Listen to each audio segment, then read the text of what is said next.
Gracias, Señor, en esta noche, en este tiempo, Señor, que nos permites reunirnos, aunque sea por Zoom, Señor, para poder abrir las escrituras y aprender de lo que está ahí para nosotros. Por eso damos gracias en el nombre de Jesús, Señor. Amén.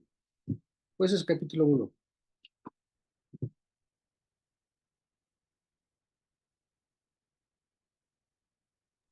Perdón, pastor, no escuché. Pues es capítulo 1. Gracias. Listo. Y se aconteció después de la muerte de Josué, que los hijos de Israel consultaron a Jehová, diciendo: ¿quién de nosotros subirá primero a pelear contra los cananeos? Y Jehová respondió: Judá subirá, así que yo los he entregado a la tierra en sus manos. Y Judá dijo a Simeón, su hermano: sube conmigo al territorio que se me ha adjudicado y peleemos contra el cananeo. Yo también iré contigo al tuyo. Y Simeón fue con él. Y subió Judá, y Jehová entregó en sus manos al cananeo y al fereceo, e hirieron de ellos en Besec a 10,000 hombres. Y hallaron a Adón y Besec en Besec, y pelearon contra él, y derrotaron al cananeo y al fereceo. Mas Adón y Besec huyó, y le siguieron, y le prendieron, y le cortaron los pulgares de las manos y de los pies. Entonces dijo Adón y Besec: 70 reyes cortados los pulgares de sus manos y de sus pies, que cogían las migajas debajo de mi mesa, como yo hice, así me ha pagado Dios. Y le llevaron a Jerusalén, donde murió.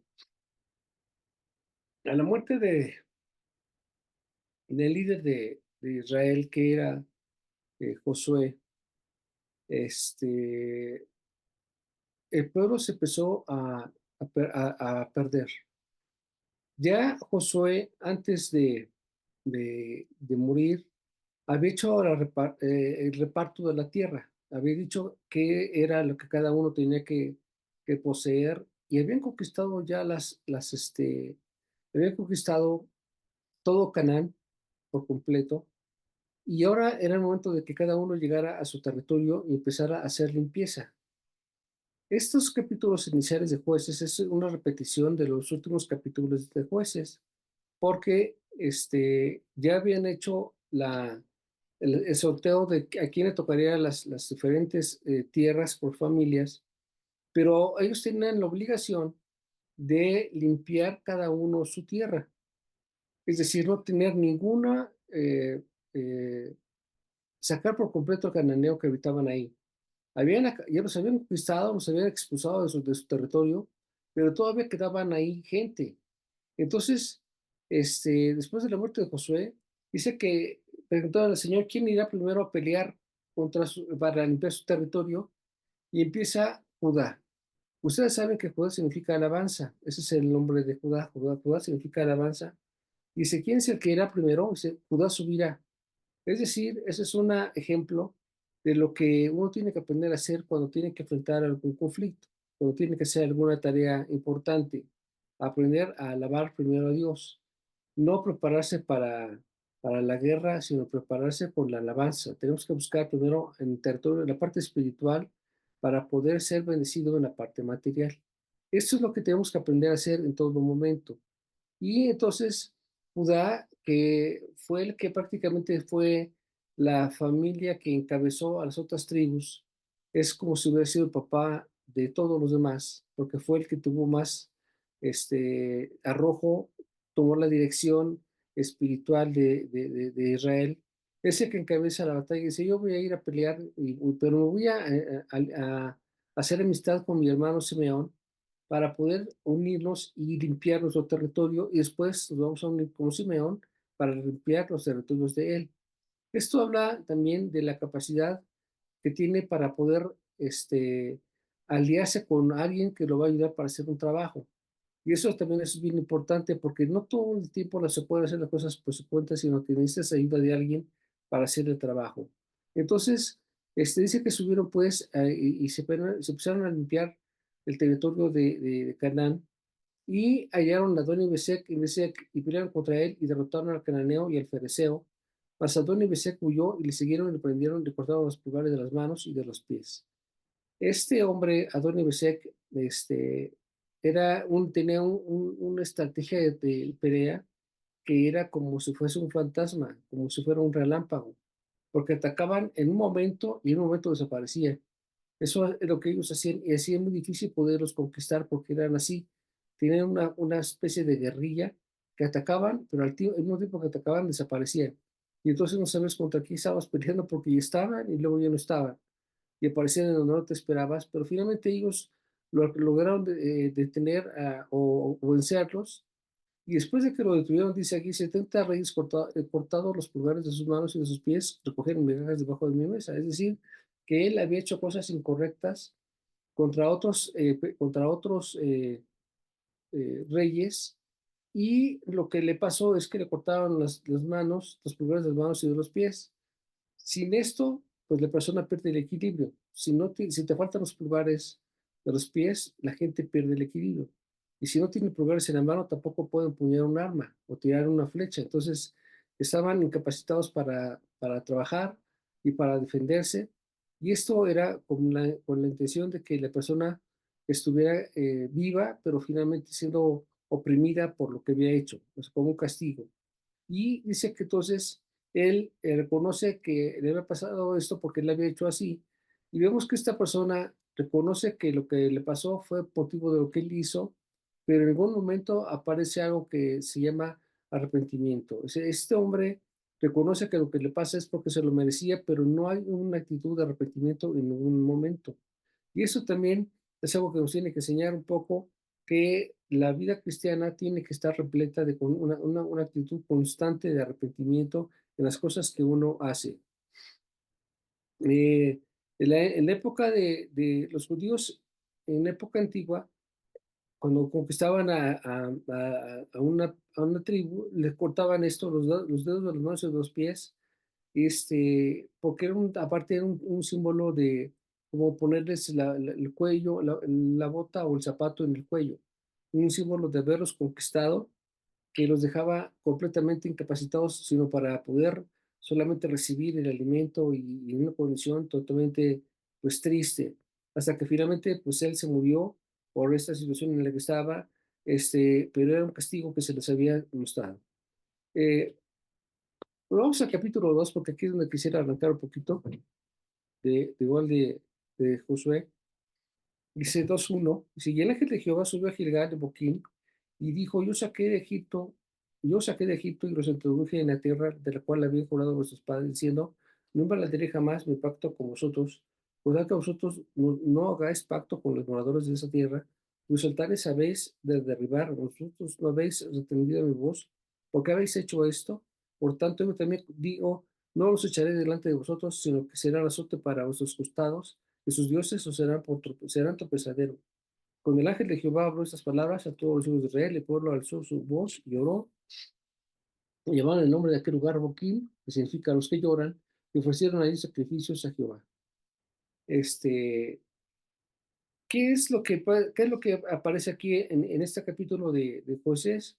Pues algo que se repite en todo el libro de Jueces, porque el libro de Jueces nos enseña o nos narra la historia de 12 líderes o jueces que hicieron que el pueblo venciera contra sus opresores, la gente que les estaba robando sus bienes. Recordemos que ellos habían sido primero herederos de la tierra y ya la tenían ganada, pero por haber dejado vivos a cada uno, haber dejado gente de su territorio y no los habían quitado, estos al rato crecieron y se hicieron grandes y atacaron al pueblo judío y los derrotaron y los vencieron y los expulsaron y después se convirtieron en tributarios para los pueblos de la tierra de Canaán.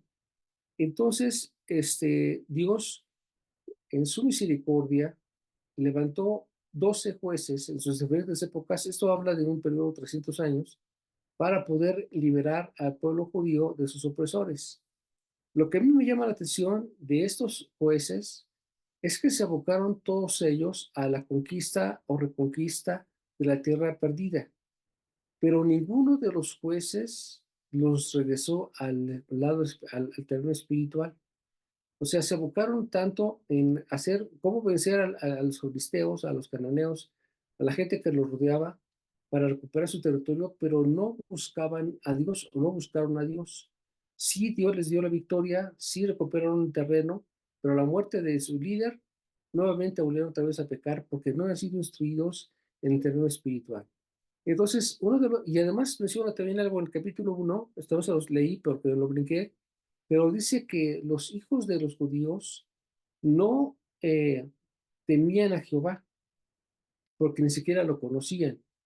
Y ellos son los que finalmente se iban a quedar como herederos de la tierra, porque sus padres ya habían muerto. Así que esa era otra nueva generación que estaba entrando en la tierra de Canaán a poseerla ya como su heredad, pero ellos no conocían al Señor. Hablaron, escucharon de Dios, pero no lo habían visto, no habían hablado con Él, y pronto se les había olvidado lo que sus padres les habían enseñado. Sus padres les decían, porque el mensaje de los padres era totalmente verbal, no tenían libros como tenemos hoy, no tenían mapas o no tenían elementos de estudio, sino que toda la enseñanza era de padres a hijos. Todo lo que los judíos sabían era solamente de padres a hijos. Esto es bien importante porque los papás dejaron de instruir a sus hijos y los hijos tampoco se preocuparon por conocer de Dios. Entonces, cuando tenían problemas, no buscaban a Dios, sino buscaban cómo solucionar sus problemas de alguna manera física. Vamos, cómo buscar a un líder que los defienda, cómo entablar una guerra, cómo hacer algo para recuperar un terreno, pero no buscaban a Dios. Y esto nos puede pasar también a nosotros. Nuestro trabajo como padres es enseñar a nuestros hijos a que aprendan a depender de Dios, enseñarlos a leer la Biblia, enseñarlos a orar, enseñarles a comentarles la importancia de ser espirituales antes que tener una estrategia militar o una estrategia financiera para ganar una batalla. Tenemos que enseñar a nuestros hijos que la primera parte que tenemos que buscar es el terreno espiritual, porque este terreno espiritual se convierte en un terreno material más adelante. Si nosotros empezamos al revés, buscando la parte de dinero o la parte de batalla, y no honramos a Dios, entonces Dios no está en nuestros conflictos. Después queremos que Dios nos ayude en un problema, pero decimos que, pues tú no me buscaste antes. O sea, me buscas ahora que estás en un problema, pero cuando tienes que haberme buscado, no lo hiciste. Por eso es que aquí cuando dice en el capítulo 2, ¿quién irá pues a pelear para conquistar? Dice Judá, yo iré primero, significa alabanza, y nos enseña que la primera batalla que tenemos que aprender a hacer es el terreno de la alabanza, el terreno de la adoración, el terreno espiritual. En eso es lo que tenemos que abocarnos todos los días que salimos al trabajo, todos los días que vamos a la escuela, todos los días que tenemos que hacer actividades. Lo primero que tenemos que aprender a hacer es buscar a Dios con todo nuestro corazón, mínimo una hora, para poder, no para tener suerte, esto no es así, o para que Dios te bendiga, tampoco es así, es para que conozcas al Señor y busques de Dios su bendición. Eso es lo que tenemos que aprender a hacer, que Dios te acompañe, que tú estés de acuerdo con lo que Él desea y las cosas que vayas a pensar, a decidir o hacer, ya vayan guiadas por Dios con su guianza. Dice, versículo 2, 6. Dice, porque ya Josué había despedido el pueblo, los hijos de Israel se habían ido cada uno a su heredad para poseerla. El pueblo había servido a Jehová todo el tiempo de Josué y todo el tiempo de los ancianos que sobrevivieron a Josué, los cuales se habían visto todas las grandes obras de Jehová que él había hecho por Israel. Pero murió Josué, hijo de Nun, siervo de Jehová, siendo de 110 años, lo sepultaron en soledad en Timnat Será, en el monte de Efraín, al norte del monte de Gaza. Y toda aquella gente también fue reunida a sus padres y se levantó después de ellos otra generación que dice que no conocía a Jehová ni la obra que él había hecho por Israel. Esto habla de una derrota porque los hijos no conocían de Dios. Qué importante es que en nuestro convivir aprendamos a leerles parte de lo que hemos leído en la palabra. Si tú lees la Biblia, tendrás algo que enseñar siempre. Y qué mejor que si eso a tu familia. Puede decir que la esposa enseñe, pues mira, yo leí esta parte de estos versículos de Salmo, me impactó lo que dice, o a lo mejor el esposo platica algo, o explica algún pasaje o alguna historia o alguna palabra que no entendíamos o alguna costumbre que no habíamos tampoco entendido. Entonces, si nosotros estamos acostumbrados a leer la palabra, y la compartimos en la casa, vamos a formar en nuestra familia gentes que sepan cómo deben actuar en momentos de dificultad. Si nosotros no les enseñamos la palabra, ¿quién lo va a hacer?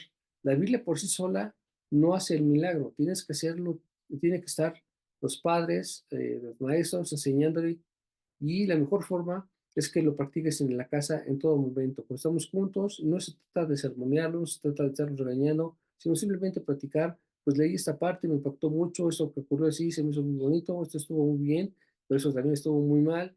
Y entonces hacemos que los hijos aprendan a tener un temor al Señor y tengan un elemento para enfrentar la vida cuando tengan que estar solos, es decir, nuestra presencia. Aquí dice que murió Josué, hijo de Nun, y también murió toda su generación, todos los que habían salido de Egipto, ya se habían muerto, ya había hecho, entregado la tierra, ya había repartido todo, pero dice que la generación que lo siguieron, que son los que eran los herederos, no conocían a Jehová, ni sabían lo que había hecho, o sea, no tenían ni la información adecuada o suficiente, por lo que cuando tuvieron conflictos, no buscaron a Dios. ¿Qué fue lo que pasó con ellos? Vean lo que dice el versículo 11, el 2:11.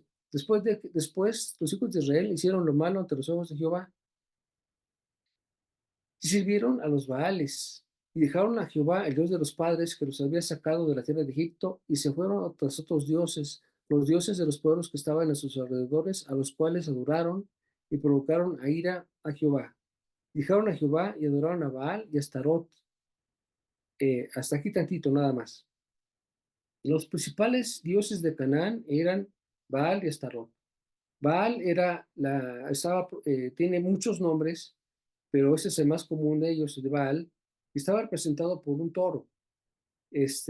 Habla de fuerza, de capacidad de reproducción, de gobierno, y Astarot era su consorte, era su esposa, y era la diosa del mar, era la diosa de la lluvia, y de la fertilidad.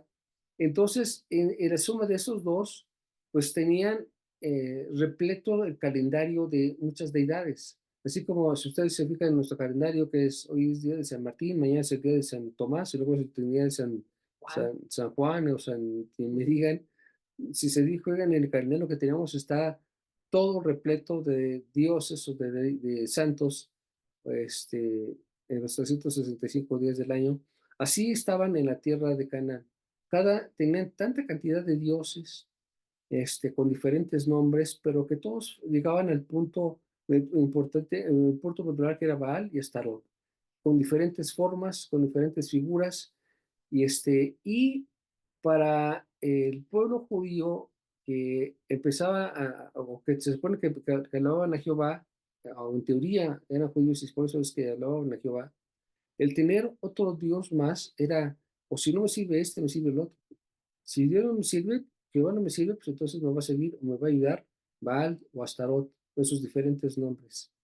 Y esa mezcla de, de falta de formación y de temor a Dios, hizo que el pueblo decayera. Aquí dice que estos que salieron, esa nueva generación, hicieron lo malo. ¿Qué es lo que empezaron a hacer? Pues entonces, tuvieron muchas deidades. El primer mandamiento dice que no tengas dioses delante de Dios, de ninguna forma, y el pueblo se llenó de dioses. Esto, imagínense nada más a la gente que salió de Egipto, que estuvo en el Sinaí, y después llegan a la tierra de Canaán, ya finalmente ya estaba vencido, tenían todos los elementos para poder ganar o vencer, y fueron vencidos por su falta de temor a Dios. Imagínate tú que le dejas a tu hijo o a tu hija una heredad, le dejas un negocio, le dejas una empresa que te costó mucho trabajo, le dejaste una casa, que dejaste unos carros, y después de muchísimo esfuerzo, de lo que de toda tu vida te lo pasaste trabajando para poderles heredar, para que una vez que los hijos obtienen ese bien, lo desperdicien con tanta rapidez y en todas las cosas más absurdas. Qué tristeza para los padres que, aunque no lo ven, pero que se pudieran ver, o se dirían que sus empresas se fueron destruidas, que sus hijos fueron malos administradores, derrocharon con el dinero, se lo gastaron en tonterías, y además sus condiciones deplorables. Tú cuidas a tus hijos de que no les pase nada, los proteges, los llevas, los traes, les compras lo que se necesita, y tu esfuerzo es para que tus hijos estén bien, pero cuando faltan los papás sin que tengan el temor de Dios, todo les pasa. Y aquí dice que los hijos de Israel hicieron lo malo ante los ojos del Señor porque se llenaron primero de tener dioses. Y recordemos que los dioses que se tienen no todo tiene que ver con las imágenes de una deidad, sino que tú mismo puedes ser una deidad. Cuando tú te adoras a ti mismo y buscas tu beneficio, o buscas solamente lo que a ti te gusta, tú haces lo que tú crees que es lo correcto, y no te sujetas a nadie, no escuchas la voz, tú eres tu propio Dios, tú eres una deidad y por lo tanto no se te puede decir nada, no se te puede enseñar nada porque pues todo lo sabes, porque tú ya no quieres escuchar nada de nadie y, y se entra al terreno de la maldición, porque lo primero que pasa aquí es que Dios se aparta. Dios los acompañó durante todo el proyecto hasta que los llevó a la tierra de Canaán y aún en la repartición estuvo ahí. Cuando se repartió la tierra, ahí estuvo Dios. Pero cuando el pueblo se quedó solo, ya sin su director, porque ya no tenían para qué tenerlo, si ya se habían repartido ya la tierra, pues para qué quieres ya tener un director.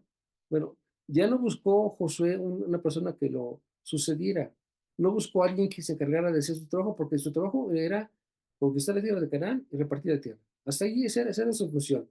Y le dijo, tú vas a poseer la tierra, yo te voy a llevar para que la conquistes y tú vas a repartir la tierra. Hasta ahí era esa función y nunca le dijo que sus hijos iban a heredar esto. Ya estaban, ¿para qué? Si ya estaba repartida la tierra y estaba conquistada, no tenía por qué haber alguien como líder. Pero lo terrible del caso es que a veces la gente, si no se deja guiar por el líder, se pierde. Es increíble cómo es que la Biblia habla acerca del ayo, o sea, de los cuidadores, de los sirvientes, que están al pendiente de ellos todo el tiempo. Y no se refiere a que tengas niñera cuando eres niño, sino también cuando eres adulto. Alguien tiene que estar al pendiente de ti todo el tiempo. En ocasiones es el esposo el que está al pendiente de eso, pero también a veces la esposa, que te está diciendo que hagas las cosas, que las hagas de cierta forma, que no hagas tonterías. O sea, siempre hay alguien que te está jalando las orejas para que tengas un temor de Dios y una dirección en tu vida. Y dice, después que los hijos de Israel hicieron, dice, después los hijos de Israel hicieron lo malo ante los ojos de Jehová y sirvieron a los Baales. Qué ofensa para Dios. El primer mandamiento dice, no tengas dioses ajenos delante de mí, pero dice que estos hijos de Israel sirvieron a los Baales, es decir, tenían sus deidades en su propia casa, en sus propios templos, tenían en sus propias tiendas, tenían a sus Baales y les servían, es decir, les hacían oraciones, ofrecían sacrificios, había Incienso. muchas, ¿mandé? Que Incienso. había incienso, ofrecían a sus hijos o animales, y además pues tenían, eh, cohabitaban con prostitutas, sacerdotisas de estos dioses. Entonces, la decadencia fue terrible. No podemos permitirnos como padres, no tenemos que permitir que nuestros hijos, o los que habitan en la casa, se salgan de control de esto porque la maldición no afecta solamente a ellos, sino afecta a la casa. Uno tiene que ser muy serio con esto. No puedo permitir en esta casa que pase esto porque se va a caer toda la casa por completo. Y aquí dice que cuando murió Josué, pues ya no había quien los dijera. O sea, Josué los tenía pues en orden. Era un gran líder, una persona muy fuerte, este, que no buscó una persona que le heredara su puesto, porque ya no tenía ningún sentido, pero mientras él estuvo ahí, la gente obedecía, lo respetaba todo el tiempo. 120 años son muchos años, es un montón de años. Yo no me imagino todavía con esa edad, con una energía para guiar a su pueblo y dándoles instrucciones. ¿Qué es lo que tiene que hacer cuando yo no esté? Y está hablándoles con fuerza. Pero cuando se muere Josué, lo hicieron una su festividad de tantos días ahí pues porque era una persona importante, pero después de esto, rápidamente el pueblo se perdió. Yo he visto que a veces los papás se van de vacaciones. O sea, el papá y la mamá se van de vacaciones y dejan a los hijos. ¿Qué es lo que hacen los hijos cuando papá y mamá no están? La fiesta. Se ponen a buscar al Señor, están Sí. orando, están ayunando, aprovechan el tiempo para poner alabanzas al Señor. ¿Es lo que hacen nuestros hijos cuando nosotros no estamos? No, pues no. No hacen eso, dices tú, güey, ¿pero qué les enseñé? Apenas los dejas solos y ¿qué hacen? Pues fiestas y vienen los amigos, ¿verdad? Entran niños y niñas y empieza a ver alcohol, y empieza a ver Droga. cigarros, hasta droga, y empiezan a ver todo tipo de cosas. Dices, ¿pero qué pasó? ¿Pero qué pasó? Hasta que no llegan los papás y se encuentran todavía la fiesta ahí, ¿no? Y, ay, ¿y ahora qué fue esto? Pues es que una fiestecita, pero ¿qué es esto? ¿Ves? Tal vez pasa eso, o sí o no. Díganlo, o sea, díganme ustedes, si ustedes no están, ¿qué hacen? ¿Sus hijos qué hacen cuando ustedes no están? ¿Se portan re bien? Pues no, aquí parece que es todo lo contrario. Entonces, dice que sus hijos empezaron a hacer lo incorrecto.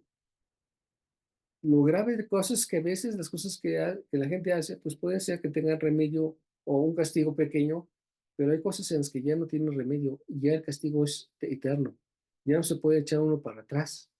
Dice, dejaron al Dios de sus padres que los había sacado de la tierra de Egipto y se fueron tras otros dioses, los dioses de los pueblos que estaban en sus alrededores, los cuales adoraron y provocaron a ira a Jehová. Dios le pidió le dio a Moisés, dijo que iban a entrar a la tierra de Canaán. Y uno diría, ¿por qué dijo que entraran a la tierra de Canaán?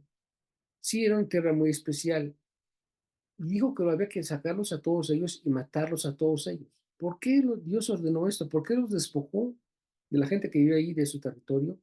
Porque toda esa gente que estaba ahí era una gente de gran pecado, de gran maldad, una gente que no tenía por qué disfrutar de ese privilegio, de esa tierra tan prodigiosa, tan próspera, para gente que no temía a Dios. Entonces Dios dijo, van a entrar a la tierra de Canaán y van a acabar con toda la gente que está ahí. Yo les voy a dar la victoria y a cada uno va a tener su territorio. Algo que ellos no sabían que era eso. De tener una propiedad es algo importante. Ellos todo el tiempo vivieron como esclavos, no eran propietarios de nada. Cuando salieron de Egipto, se llevaron lo que tenían puesto y a lo mejor un poco de comida, pero se dejaron las tiendas y dejaron las casas y dejaron muchas cosas que sus herramientas se las dejaron, porque no tenían nada. Y algo que Dios te da es donde pises, tu pie será tuyo. Así Dios le dijo, donde tú pises, y se será tuyo, donde tú pises será tu territorio, será tu heredad. Entonces algo que Dios te da es tu casa, tu territorio, tu propiedad. Él decía esto. Entonces, cuando ellos desobedecen al Señor, aún esto que Dios les había dado, esas casas o esos terrenos o esos territorios, este, fueron quitados, los perdieron. Qué terrible. ¿Te imaginas que tú trabajaste tanto por dejar a tu hijo una casa y después, si pudieras regresar de años muerto y ves que tu hijo ya no tiene la casa y habita otra persona y tu hijo está habitando, pagando renta en un cuartito en la colonia donde nadie regresa? Dices, ¿qué pasó con esto? ¿Qué fue lo que sucedió? ¿Por qué no hiciste caso? Bueno, aquí tenemos un problema. Los papás tenemos la obligación de instruir a nuestros hijos todo el tiempo. Mientras estén en nuestra casa, son nuestra responsabilidad, sin importar la edad que tengan. En algunos casos, los hijos, bueno, ellos se supone que tenían su propia casa, pero en algunos casos habitaban con sus papás. Pero mientras estén casados en la casa del papá, quien manda es el papá. Y aún los hijos de ellos, estoy viendo el tiempo, son 10 minutos. Y aún los hijos de ellos, o sea, tus nietos, son tu responsabilidad mientras estén en tu casa. Aquí no es lo que es porque son mis hijos, pero mientras estén aquí en la casa, yo mando. Yo los disciplino, yo les hablo, yo les digo, si tú no quieres que yo discipline a tus hijos, vete de aquí y llévatelo. Pero mientras estés aquí, yo mando. Y si no te gusta, pues vas a tener que moverte. Pero aquí se tiene que hacer lo que yo ordeno. Yo soy el jefe de la familia, los papás somos los que gobernamos en esta casa, y tienen que hacer las cosas como yo digo. No puede haber eh, liviandad en esto o tibieza. Tienes que ser radical. No se trata de que nos tengas a todos marchando, eh, pues, porque los tienes ahogados. No, es que tienen que obedecer. ¿Por qué razón? Porque cuando tú no estés, va a salir lo que realmente está en sus corazones. Dice que estos hijos sirvieron a sus Baales y tuvieron deidades que mezclaron lo uno con lo otro. ¿Y sabes cuál fue lo grave? Que se metieron ellos con las mujeres cananeas que Dios les dijo que no tocaran. Tenían que haberlas matado a todos. Y sabes que se mezclaron con las hijas de los cananeos y luego dieron sus hijas a los cananeos. O sea, empezaron a haber una mezcla entre los hijos de unos con los hijos de otros. Y se empezó a perder la razón de las familias. Esto es terrible porque los judíos son muy respetuosos en cuanto a la pureza de sus familias, pero esto se perdió tiempo atrás. Ya aquí en Jueces ya no hay familias, o sea, los territorios estaban repartidos, pero quienes los habitaban eran parte eran judíos, pero también parte de cananeos de hijos de unos y de otros. Entonces ya no había nada. Y luego lo más grave del asunto es que ya tampoco se abocaba a Dios. Por lo tanto, Dios se fue. Dios les dio una heredad y dijo que siempre los iba a acompañar. Sí, pero hay una condición. Mientras los hijos buscaran al Señor, Dios los estaría acompañando y los sacaría adelante. Pero cuando tú dejes de buscarme y de obedecer, yo me retiro. Y esto fue lo que ocurrió. Dios no rompió su promesa, más bien el que la rompió fue el hombre que se separó de Dios y por lo tanto llegó luego la maldición. No puede haber prosperidad sin la bendición. No hay forma. Puede ser que la gente pueda tener heredades y le vaya bien en los negocios, pero siempre va a ser una parte temporal, una parte que tiene solamente una duración corta y además con mucha tristeza porque no hay bendición. Lo que buscamos de parte de Dios es que lo que tengas te vaya bien. Dice que donde pongas tu mano prosperaría y habla de que donde pongas tu mano en la tierra, pues va a dar su fruto, mientras se ponga la mano sobre los animales, se multiplicarán. Mientras tú toques la cabeza de tu esposa, tendrán abundancia de hijos y el trabajo serás próspero. Y entonces hay Deuteronomio 28 nos habla acerca de las bendiciones que hay para los que obedecen al Señor, pero también está la condición de los que no obedecen en el mismo capítulo. Dice la Biblia, dice el 22:13, y se dejaron a Baal, no, a Jehová, y adoraron a Baal y a Astarot, las principales deidades cananeas, y se encendió contra Israel el fuego de Jehová, el cual los entregó en manos de los robadores, que los despojaron, y los vendió en manos de sus enemigos de alrededor, y no pudieron ya hacer frente a sus enemigos. Eso de vender no habla de que nosotros tenemos como una compraventa, sino dice, Él los dio, o sea, los vendió, los dejó a que sus enemigos de alrededor los despojaran, les quitaran sus bienes. Y entonces aquí me viene una pregunta. Nosotros vemos a nuestros hijos o a las mascotas conforme van creciendo. Vemos que los niños nacen, pero al rato ya empiezan a crecer, empiezan a caminar, empieza a haber un crecimiento y eso habla de que están sanos. Cuando dejan de crecer, entonces ya no están sanos. Ya te preocupa, algo está mal. Esto habla también de algo. Si nosotros o nuestra familia no está creciendo, entonces hay enfermedad que se llama pecado. Si nosotros tenemos un tiempo para estar con dificultad, con pues normal, ¿no? A veces te acabas de casar y pues estás pasando por cosas porque no tienes todo lo que tú esperabas tener, pero empieza a haber un crecimiento, empieza a haber una lucha, un esfuerzo, pero también un crecimiento poco a poco. Cuando nosotros nos casamos, pues no teníamos sala, ¿no? O sea, nos sentábamos en el piso porque no teníamos sala. Pero después ya compramos sala y después compramos esto y después compramos el otro. Entonces empieza a haber poco a poco una eh, prosperidad, un crecimiento. Poco a poco empiezas a hacerte tus cosas y siempre con alegría y con gozo. No estábamos tristes porque nos sentábamos en el piso. Decíamos, "No, algún día compraremos la sala.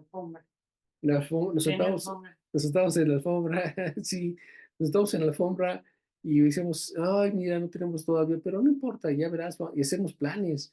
Nosotros hacemos planes todo el tiempo. Estamos ya casados hace muchos años y seguimos haciendo planes como cuando nos acabábamos de casar, todo el tiempo. Y se tiene que notar porque tiene que haber una prosperidad. Si tú estás en el camino correcto de Dios, tiene que haber prosperidad. Si no estás progresando en el camino de Dios, tienes que preguntarte qué es lo que estoy haciendo mal, porque tiene que haber prosperidad a fuerza. No te puedes creer igual. Es como el hijo que tiene 20 años y sigue mintiendo 30 centímetros. Dices, oye, no puede ser. No crece. ¿Qué ocurrió? ¿Qué pasó aquí? Es que le gustó ser enano. No, algo está pasando. Está enfermo. Lo llevas al doctor. Algo está ocurriendo. ¿Por qué no crece como tiene que hacerlo? Así tiene que ser el cristiano también y darse cuenta. Si no estás creciendo, entonces estás decreciendo. Si no estás subiendo, estás bajando. No te puedes quedar así. Tiene que haber necesariamente una prosperidad. Y dice aquí que se cedió contra su nación la ira de Dios porque no obedecían sus mandamientos y los dejó a su voluntad. Y entonces llega el diablo y ¡pam! Empiezan toda la clase de cosas. Dice que llegaron los robadores y los despojaron, pero también llegaron los que les quitaron sus bienes, no, los que les hicieron guerra y los conquistaron y los hicieron esclavos. Y ves cómo es que la gente vive con deudas por años y años y años y años. Dices, bueno, pues ¿cuánto pediste prestado? Porque ya hemos pagado 100 veces lo que te prestaron y no puedes terminar con tus deudas. ¿Por qué ocurre esto? Pues porque no hay bendición. Y uno tiene que preguntarse, si no estoy avanzando, Señor, entonces no estoy en tu voluntad. Yo quiero cambiar, necesito de tu guianza. Y uno tiene que buscar al Señor porque a veces lo que nos diramos es de conocimiento o de religión, pero no del amor de Dios y de su práctica. Tenemos que ser sinceros con el Señor y además, obviamente también, hacer que nuestra casa sea una casa de santidad, una que sea eh, un templo, es el templo en la casa, tiene que estar con santidad, con guianza, con espiritualidad todo el tiempo y tenemos que hacerlo constantemente. Dice, por donde quiera que salían, la mano de Jehová estaba contra ellos para mal. Versículo 15, dice, por donde quiera que salían, la mano de Jehová estaba contra ellos para mal, como Jehová había dicho y como Jehová se los había jurado, y tuvieron gran aflicción. Qué inicio tan terrible. Y Jehová levantó jueces que los librasen de mano de los que los despojaban, pero tampoco huyeron a los jueces, sino que fueron tras dioses ajenos, los cuales adoraron, se apartaron pronto del camino que anduvieron sus padres, obedeciendo a los mandamientos de Jehová. Ellos no hicieron así. ¿Qué le pasó al pueblo judío? Durante todos los 300 años que tiene historia de jueces, vemos que llega un líder, conquista a sus enemigos, pero finalmente o se llenan de hijos o hacen cosas incorrectas porque estos líderes no eran jueces, o sea, estos jueces más bien eran líderes de Dios nada más, pero no eran gente que los guiara como un sacerdote a los brazos del Señor. Un líder te tiene que llevar a que busques a Dios. Eso es lo que tiene que ser un líder. Un líder de Dios te lleva a Dios, te muestra el camino de Dios. Te recuerda qué es lo que Dios enseña y cómo tienes que hacerlo todo el tiempo y te pone el ejemplo. Ay, ya se acabó el tiempo. Dice que tengo como menos de un minuto. Esto fue lo que le pasó por el judío. Y sí, ese es el inicio del capítulo 1, pero se repite en todos los 300 años. Son 12 jueces y los 12 jueces les pasó lo mismo. Y hablamos de Barak, Sansón, de Jabté, de Gedeón, de los 13 Débora. de Débora. Y los 12 tuvieron enormes fracasos. Pero y lo más grave que yo veo es que ninguno de ellos nos hizo que el pueblo se arrepintiera de sus pecados y buscaran al Señor. Sí, dio victoria, recuperaron tierra, pero no buscaron al Señor.